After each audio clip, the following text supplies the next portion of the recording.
I've been visualizing, and I'm so good at finding a feeling place inside, but not actually having like the manifestations that I'm looking for. And then someone I decided to work with said to me, "You're not getting what you want because you don't believe you're wanted. You don't really feel how wanted and accepted you are." Well, it hit something inside of me.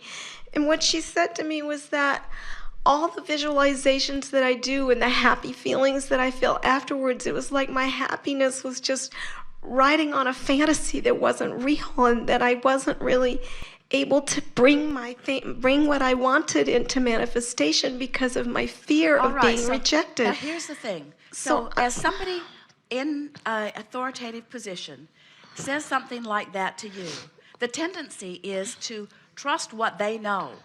And what we're saying is the way those words wrenched your gut is your indicator that your inner being does not agree with those words. But if it made me cry, didn't that mean it was true for me? If it brought up emotion up? If it brought emotion up for me? Well, would you want to say, I want to feel good under all conditions, so inner being of mine, even when somebody says something to me about me that's utterly untrue, I want you to resonate so much with it that I don't feel any negative emotion? That's what you're asking for. In other words, this is the same thing. A lot of people say, well, I feel guilty. That must mean that what I'm doing is wrong. And we say, no, it means that what you're doing you think is wrong and you want to do what's right. The thing that you have to come around to understanding, and it's not the easiest thing to do when you've been brought up in a world that's been trying to get you to listen to them and listen to them and listen to them. It's not the easiest thing in the world to just listen to your own guidance. But we promise you, when you find negative emotion, it means the thought you're focused upon right now is screwy. And the most dynamic person in the world could be giving it to you, and if it puts a knot in your belly, it's screwy as far as your inner being's concerned. And we want you to say, whether it's Abraham or anyone else that has offered the word to you that feels that way, that you've got to trust everything within you more than you do anything outside of you, because nobody else can know. First of all, nobody else knows who you were coming into this experience. Nobody else knows what you've been living every step along the way. Nobody else knows who you have become as an expanded being. As you are in a place where you're beating the drum of what you don't want, it's very easy to say, you know, you're holding yourself apart from what you want, and that may very well have been the only thing that this person was saying to you. Right now, this person could feel discord between who you really are and what you really want and what you're thinking about yourself right here and now. But it's not the end of the world that you're making it out to be. It's just a thought this way or this way. That's all it is. Since that time, I've been on a mission of really loving myself and appreciating myself and valuing myself, but I think I've made it out to be this big deal, because if I don't get there right now, then I'm not going to have anything that I want in my life, and that's the most important thing to me. Well, here's the thing. You can't not win, because sooner or later you're going to croak and you're going to become who you have been. So you can't not benefit by the way life has caused you to expand.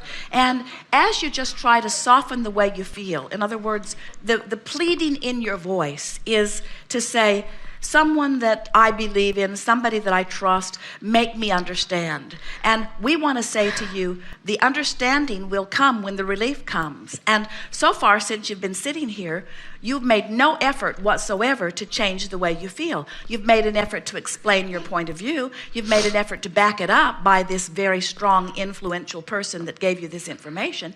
But you have not yet made any effort to turn and go with the flow. And we understand that, because sometimes there's enough momentum going that way that it just feels like it has you by the throat. Someone said to us one day, Abraham, it feels like my thoughts are thinking me. That's what the momentum of law of attraction does. Whatever thought you've got activated, law of attraction will bring you more of it. But sooner or later, you have to decide, this isn't working for me, and let me see if I can find another way of going about it.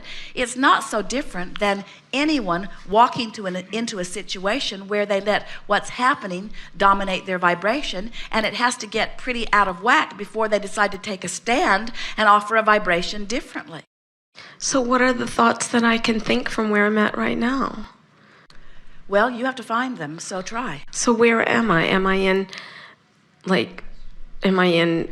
hopelessness, or am I mad? What does it matter? You know how you feel. Can you find a thought that feels better? In other words, does it matter where you put your boat in? Doesn't matter if you put your boat in here, if you put your boat in here. Doesn't matter where you put it in. Turning it downstream is the only thing that matters, and you can feel which thoughts feel better. Can't you? Mm-hmm.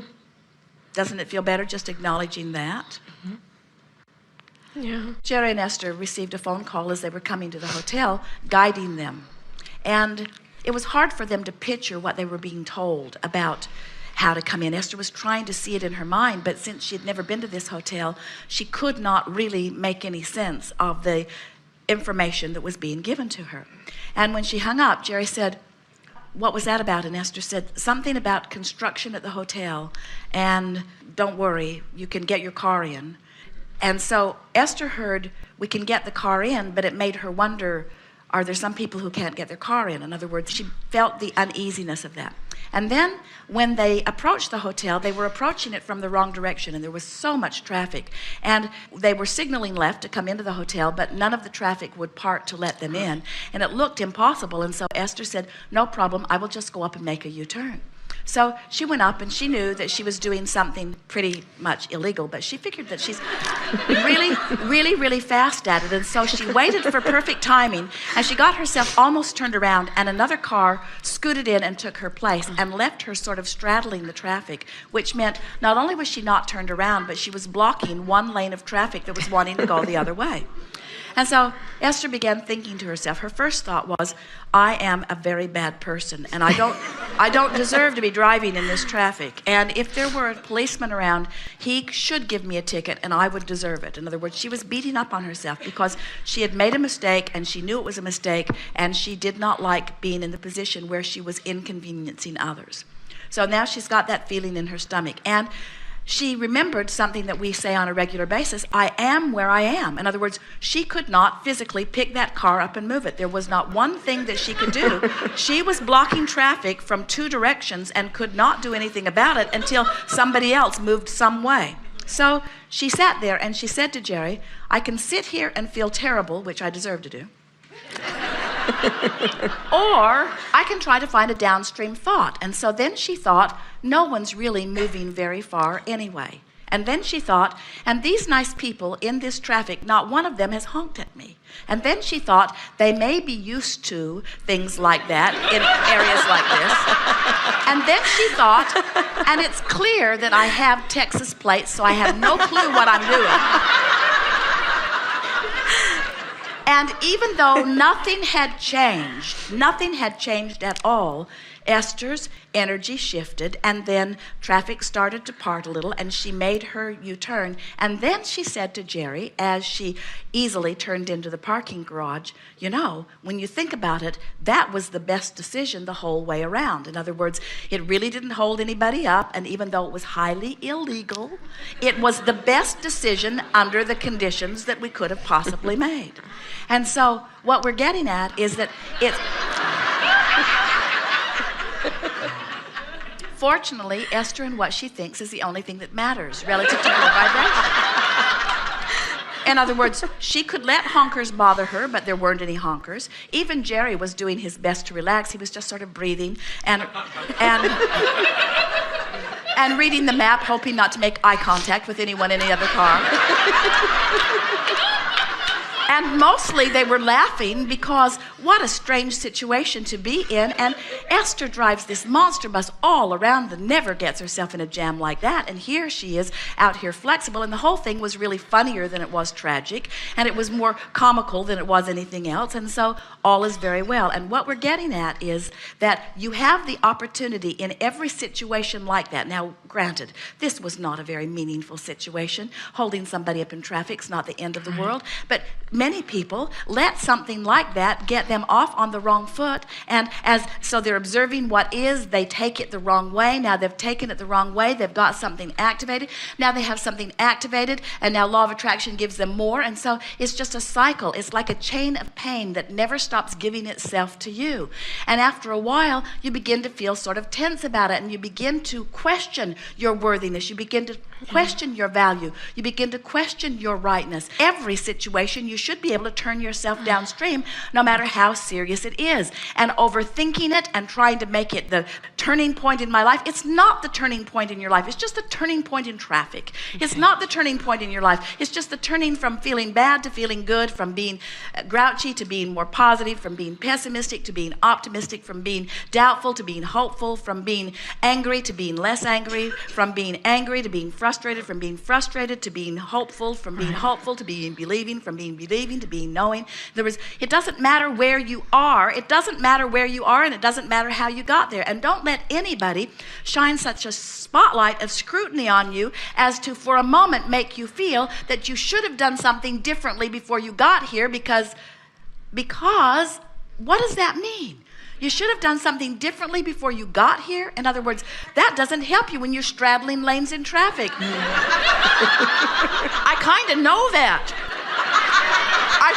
I kind of know that I could have made some other choices, but that doesn't undo where I am right now. And so now the best I can do is the best that I can do. And we want to announce to you so emphatically that you never forget it, it's enough. And it has to be enough because it's all you got. It has to be enough because it's all you've got. You don't have any other options other than to just feel a little better now. And when you make peace with that, and you do feel a little better now, oh, you get feeling so very good. You get feeling so good that when something that before would have been a big deal to you, it's not a big deal to you. So it really is just really monitoring my feelings so I can take myself out of boot camp today then. Well, at first we said, don't monitor your thoughts. Instead, pay attention to the way you feel. To you, we want to say, don't pay so much attention to the way you feel because you've got yourself in a knot. Yeah. Instead, say, I mostly feel pretty good, and I'm going to give myself a break. Yeah, I can do that. You've got to let go of the grip you've got. You've been trying to psychoanalyze your life, and teachers do that, you know. There's a room full of you here that do that, where you want to teach others, you're such an uplifter, and you want to lead by example. Esther really doesn't like it when her voice is froggy because she thinks her voice should be ready for her to deliver the very best that Abraham has to give. And we like the example of imperfection that she offers because when you ask yourself to be perfect, you ask the impossible. That's like saying, oh, I don't want this hot stove to hurt me, so I'll put Novocaine in my hands. There, now the hot stove, now it doesn't hurt me. Now I am an enlightened being because I feel joy no matter what. And we say, but the skin is burning from your hands, and you say, doesn't matter. I can't feel it. And we say, yes, it does matter. That's why you want to be sensitive. You want to be sensitive. You don't want to be insensitive. You want to be sensitive to the vibrational mix between you and you see. But not oversensitive. You don't want to be so sensitive that you freak out every time you're not going exactly the way you want it to go, because that implies that you don't get the biggest thing of all. And you know what the biggest thing of all is? You're eternal. You know what the next biggest thing of all is? You've been going for a long time. You know what the next biggest thing of all is? The stream is moving powerfully, and you can't get it wrong, and you never get it done, and you can't get it wrong. In other words, believe in the stream. Believe in the stream. The way you're talking, it sounds like, oh yeah, there's this stream, and I'm crossways of the stream, and I've been so bad that the stream's probably going to give up on me. And we say, the stream's never going to give up on you. The stream is always flowing, and the only reason you feel so bad is because you're paddling so hard upstream, so stop it.